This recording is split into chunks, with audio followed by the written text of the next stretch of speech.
Are you ready to fine-tune your success? To lead and innovate yourself, your team, and your business? This is Fine Tune. We go beyond the theory, breaking down real business challenges to uncover the leadership skills you need to thrive. Now here's your host, Corby Fine. So as many of you know, I am a diehard, lifelong fan of LinkedIn. I've always said that every other social media channel kind of, in some regard, incented you to not necessarily have to tell the truth. I often, if I go through maybe some of my other network profiles, find that I like or shared or was involved with things that I had absolutely nothing to do with, maybe because I could have won a contest, a free trip to Cuba, who knows what it might have been. But LinkedIn was a little different. It's always been a little different. You're actually penalized if you're not honest and open and really showing who you are. And from a marketer's perspective, that gives me a lot of comfort and credibility in the fact that when I'm trying to reach people or talk to people or engage with people, I kind of know who they are because they have to be honest. It's your career at stake. It's your personal reputation at stake. And so as a fan of the platform, I've also become an advertiser and a marketer using the platform, both for my corporate gigs as well as my personal gigs. And I am so honored today to have someone who I think can represent the platform at a very senior level with a lot of knowledge and experience, Matt Derella, who is really a leader in the space around growth, building world-class teams, world-class brands, fostering innovation and technology, currently running the LinkedIn ads business, which I'm sure most of my listeners are actively engaged in using, sitting on the board of MoneyLion, formerly the chief customer officer at Twitter, where he oversaw global revenue and partnerships, doubling the company's market cap between 2018 and 2021. We all know the story of Twitter and the escalation that they had in terms of size and growth. A top 100 digital marketer, according to The Drum. I am so honored to have you. Matt, welcome to the podcast today. Corby, great to be here. Thanks for having me. I appreciate it. We had a chance to meet face-to-face not that long ago at a LinkedIn event. And, the energy and the passion that you brought to the room, which was both full of LinkedIn people as well as clients and marketers and advertisers and just people in the industry was so strong. I had to reach out and say, can we have a conversation and get your opinion? So I really appreciate you being here today. I'm so glad you did. I loved our conversation there. I love that room. I think there's something about the Canadian ad market that's unique, and the realness of the authenticity, as you talk about LinkedIn, like that's how I sort of think about the community of advertising in Toronto in particular. So it was wonderful. You're certainly a leader in that space. So it's good to be here and have a conversation. Awesome. Well, now we're here virtually, Toronto to New York, I believe. Yeah. So talk a little bit to kick off market shifts and the leadership required in this B2B space of marketing and advertising. From your perspective, what are you seeing as some of the pivotal shifts as businesses try and approach how they really market themselves and drive sales and revenue on platforms like LinkedIn? And what, as leaders, should your partners and your clients and your peers be thinking about as critical decisions to navigate some of these changes? Yeah, maybe a good place to start is just like sort of the audience or the customer that many of the B2B marketers are focused on. These are decision makers. They could be in HR or CTOs, people who are controlling budgets, leading major decisions around software, for example. That playbook was designed for a generation that's no longer in the decision-making seats, right? I think Forrester is quoted as saying 71% of B2B decision makers are now Gen Z or millennial. And I think that is not talked about as openly as maybe it should be, because it comes with a bunch of changes that are going to be required and can be a challenge for those who fall behind, but a big opportunity for those that can get ahead. And, some of the things that we're observing amongst that group, it's one of the fastest growing populations on LinkedIn, which is great. But they do consume content a little bit differently. These are people that were growing up with the feed. Video is a vocabulary they're very fluent in. They're probably not downloading white papers and reviewing them. And the research that we've done with other partners has demonstrated that they have shorter consideration lists. So they're having less customers make the list. Their buying cycles are longer. And I think those things taken together, that mosaic, sort of tell you, okay, if I'm a marketer, I got to get great at video. I have to probably use less logos and more people to actually talk to them. I have to think about brand and demand as probably a continuum as opposed to two separate things. Since these decisions on like who makes the consideration list, if only 3 make it, which is what Forrester would say is how many companies make the final list, that means you have to be familiar. You have to be known before they get there, which means you have to tell a story about who you are. And this opens up great opportunities for advertising to do its job better. But the old playbooks and some of the old organizational structures within B2B marketing are definitely going to be challenged with this shift. So my fine-tuned concept is ultimately about optimization, right? Optimizing your company, your business, yourself as a leader, as a person. And you said a couple of interesting things there. You talked about the transition to the new decision maker, the Gen Z, the millennial. You talked about the mechanisms in the way and the appetite for how they want to consume content. And I do want to deep dive into video a little later on. So when you think about what organizations need to do to fine tune the way and optimize the way that they are actually approaching marketing and advertising, knowing these things, knowing that the buyers are changing, knowing that the content types are essentially shifting and the attention span is shortening, are there specific things that you think leaders and organizations need to do to be ready to adopt that change? And examples are, I still, go through my feed and see the typical post, the typical written text. Are people just not moving fast enough, or do we need some sort of cultural shift and change of awareness inside these organizations to make it happen? Yeah. I mean, I think, we're seeing explosive growth on the platform as it relates to video. But certainly there's a lot of room, I think, for most companies. I think that maybe something that people or leaders at B2B organizations might consider, and that I would say, based on a couple hundred conversations with B2B CMOs over the last 7 months, I'd say that the folks that are really on the leading edge of this have already figured out is they've had the conversation with their CFO and they've got a shared mental map about what they're trying to do, how they're going to measure it. And they got into a place where I'd almost call it like a diet, like a healthy nutritional diet. We all know that short-term results can be quite addictive. It's like a sugar rush. Like you make the quarter, you got the leads, whatever the metric is, and then, they're not high quality and they don't convert.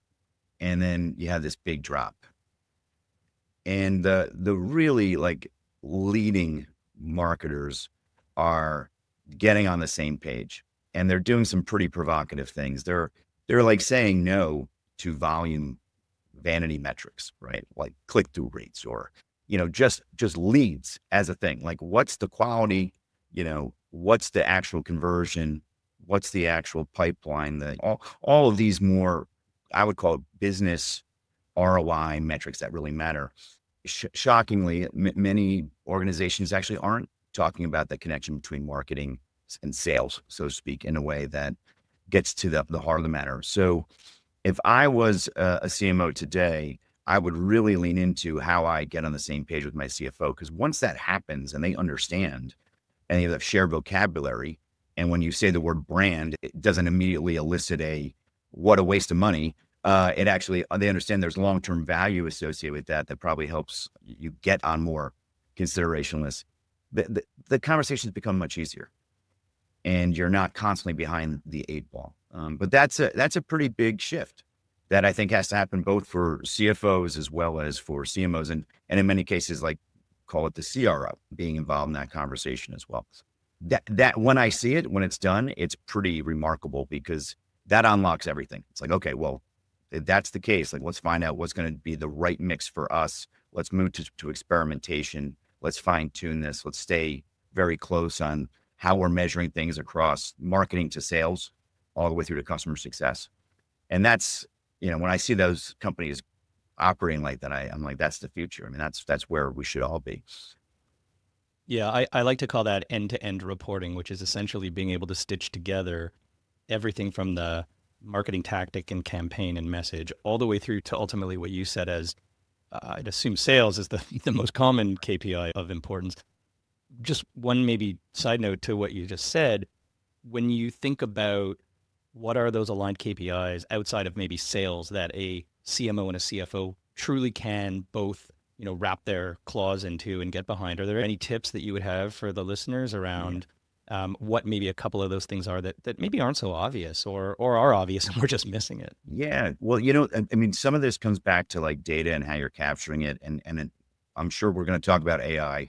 And I think that this is going to become easier over time, not harder.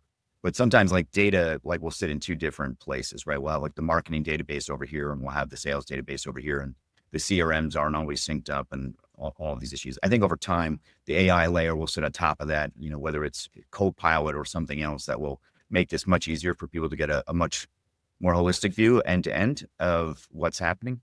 But in the absence of that, I think a basic metric that feels like a no regrets move that would force organizational alignment would be just pipeline. Of course, you'll have your qualified lead, but if it doesn't convert to pipeline, does it really matter at all?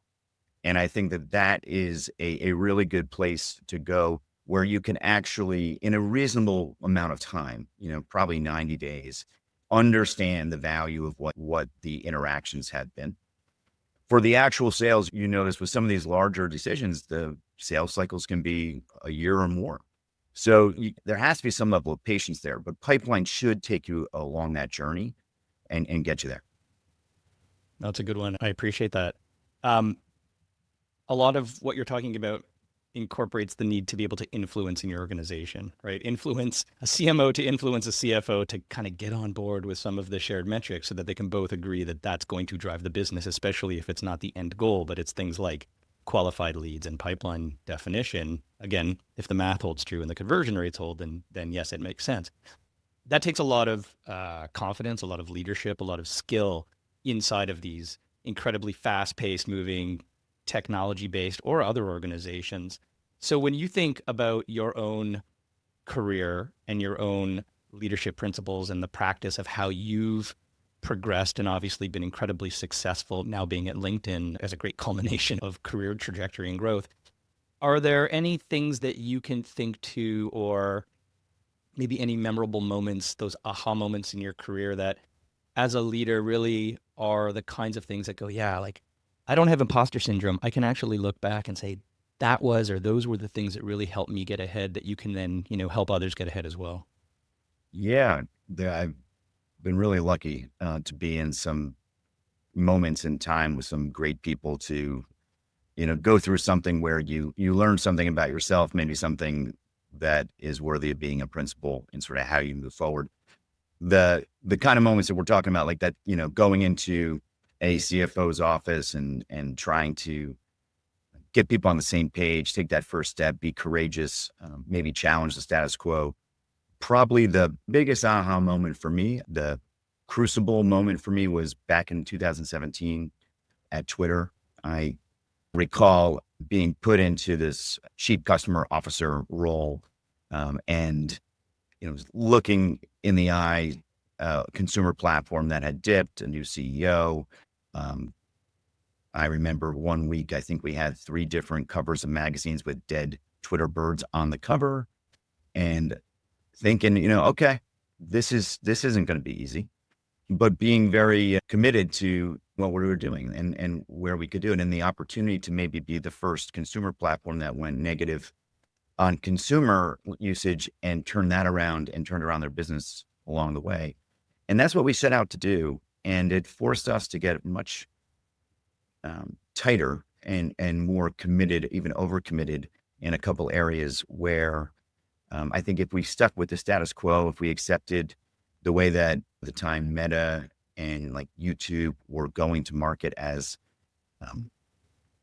as sort of the way we were being measured and judged, we were going to be in a really wicked place. But we were able to, through a group of people collaborating, sort of uncover some unique product truths about Twitter. And that, led to some positioning work that really put us in a place where we wanted to help customers launch products. Like that is one of the superpowers of the Twitter world.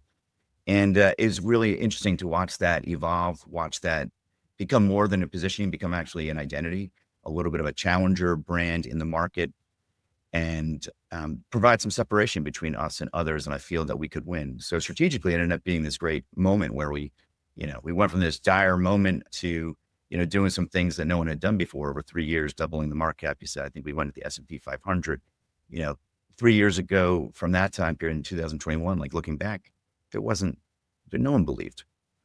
But you have to be willing to have some courage, be willing to fail, in doing some of those things. And once you've had some success, whether it's small little wins or bigger ones that culminate over time, hopefully that gives you confidence that you can do that more and more. It's like any practice.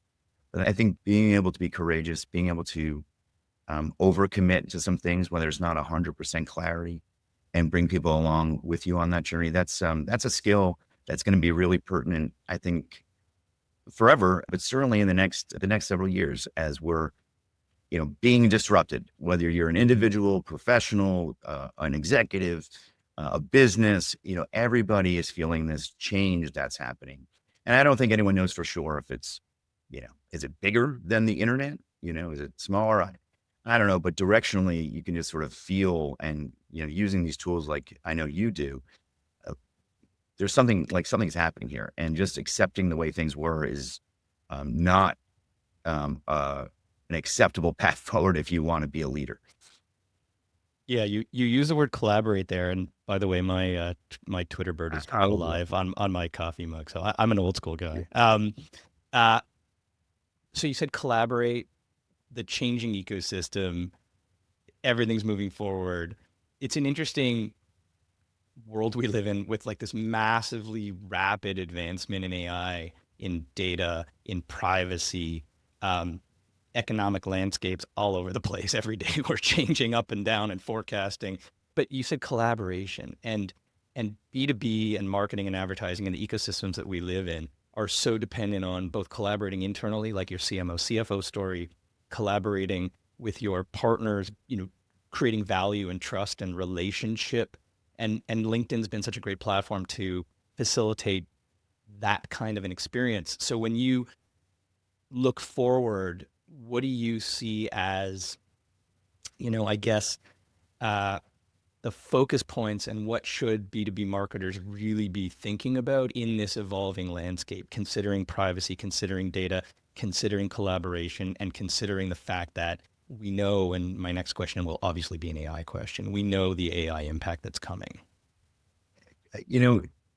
Corby, there's a lot of ways to sort of take that one. I'll start with principally, I think getting clear on what's most important to you. And I think that clarity helps you, like the decision that makes 1,000 decisions for you.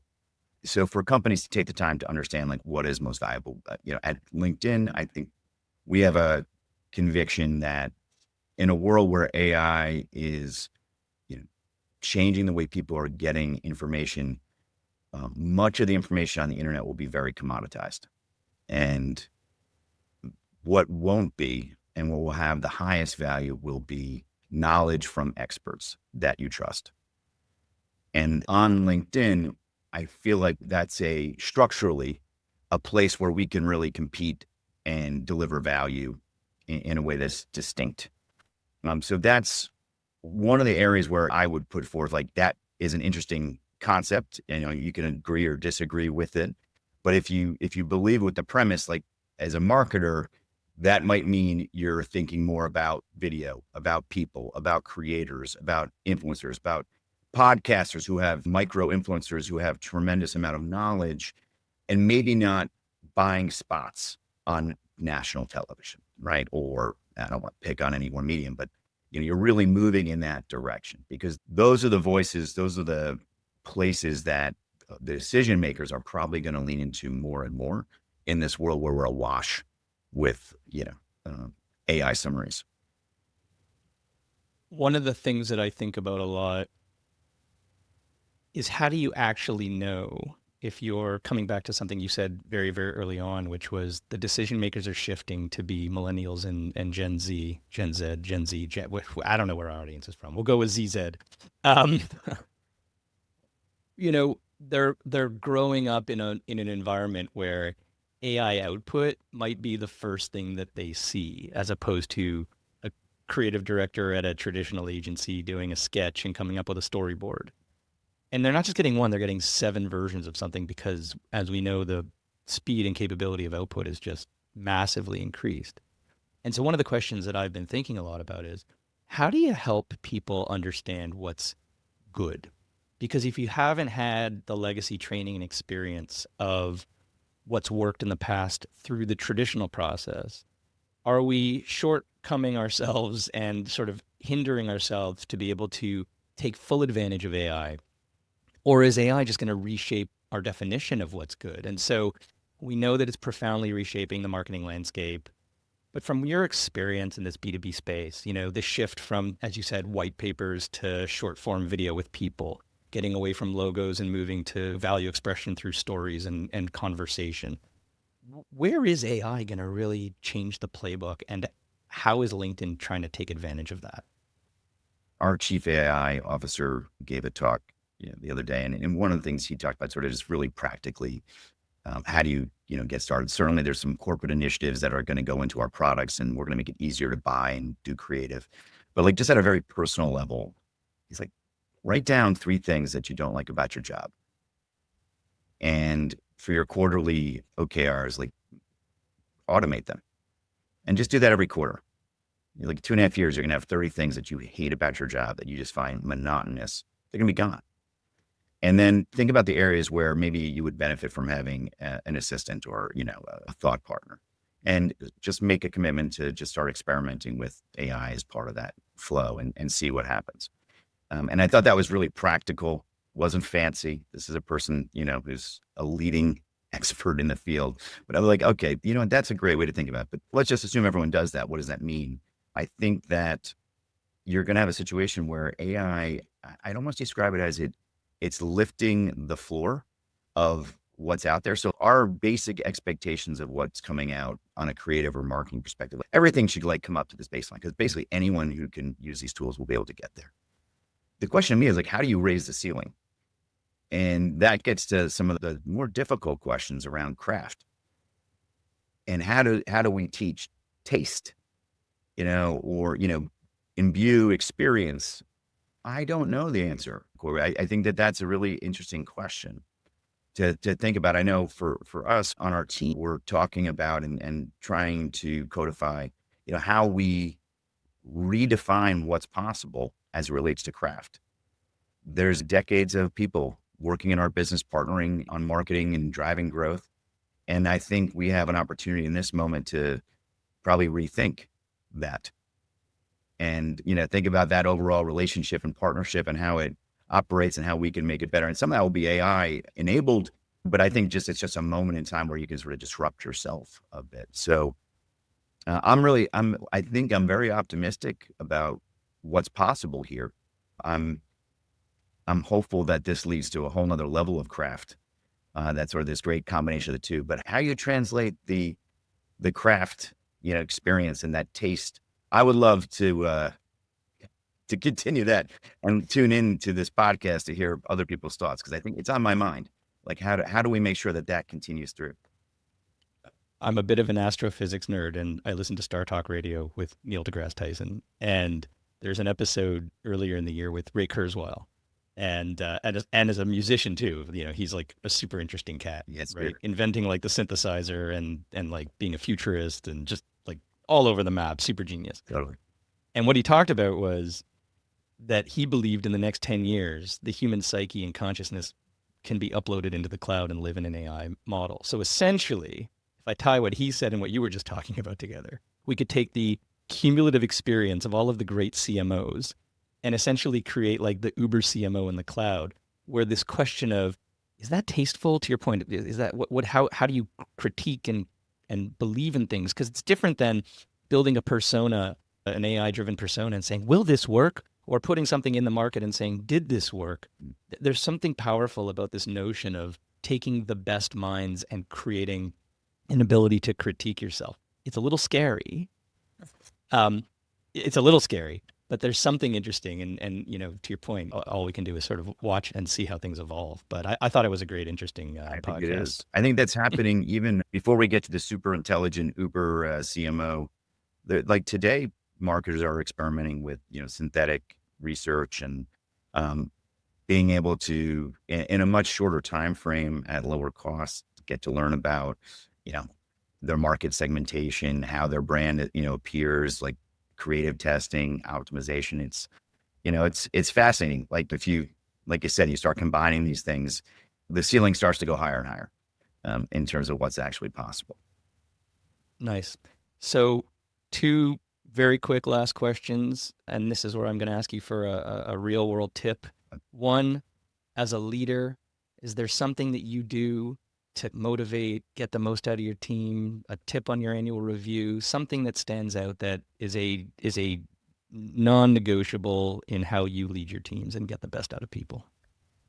Yeah, I guess for me, I try to role model that, like, I know nothing and the world knows everything. That there's just having a growth mindset, being very open, trying not to follow my maybe initial instincts or intuition on something and give it space to learn from everybody and the diverse opinions.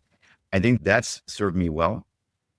And I think that it translates into like what it looks like on a team. I hope is that we treat everyone with equal status. It could be someone who's helping us out in the office, doing the dishes and, bussing them for us, or it could be a CMO that just walked in the door for a Fortune 100 company. Those people will be treated equally the same by me, with just real respect. And I think that's a non-negotiable for me. When I see people not treating people fairly and equitably, it's not something that we can tolerate. Everybody is contributing. Everybody has something to give. Everybody should be open to learning from those folks. And I think that sort of sets the conditions for us to have, a really collaborative workforce that cares for each other, cares for our customers, and keeps all of that toxicity and status mongering, leave that on the streets or at our competitors. Love it. I truly do know nothing. So I really do like that. Right. And then last question, give me your AI hack. What have you been using AI to do that you might not want to tell your boss about, but you're doing? Oh, no. Like, thank God my boss is all about like experimentation on all this. I didn't realize how much I enjoy conversations and talking to, whether it's Copilot or ChatGPT, and just sort of getting my thoughts out and having the assistant basically organize them and give me a starting point, get off that clean sheet of paper, that cold start problem. It's been a game changer. We're doing, like a lot of folks, we're doing reviews right now. And, that's something that they sort of build up and it takes a long time. And I'm finding being able to have conversations with the chat, it allows me to do a better job faster and in a way that's not as mentally taxing, frankly, as maybe in the past. So if you're not messing around with the audio, I highly recommend it. You could see some pretty wild use cases if this plays out, right? As we start getting to autonomous cars and all these things, and you're just going to have conversations with AI every morning as you're commuting in, if you're commuting in. Well, this conversation is 2 real people, not AI. I promise and caveat that.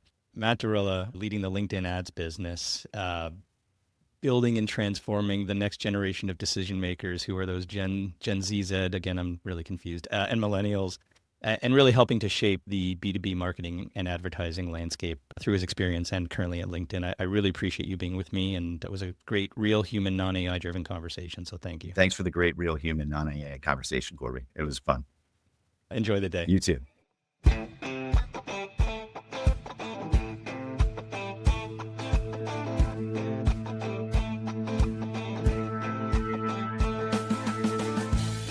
Thank you for listening. Join a community of leaders making an impact. Subscribe to Fine Tune on YouTube, Apple, Spotify, or wherever you watch and listen to podcasts so that you never miss an episode. And don't forget to sign up for the Segment of One newsletter at corbyfine.com. You'll find all the episodes there as well. keep leading and keep fine tuning.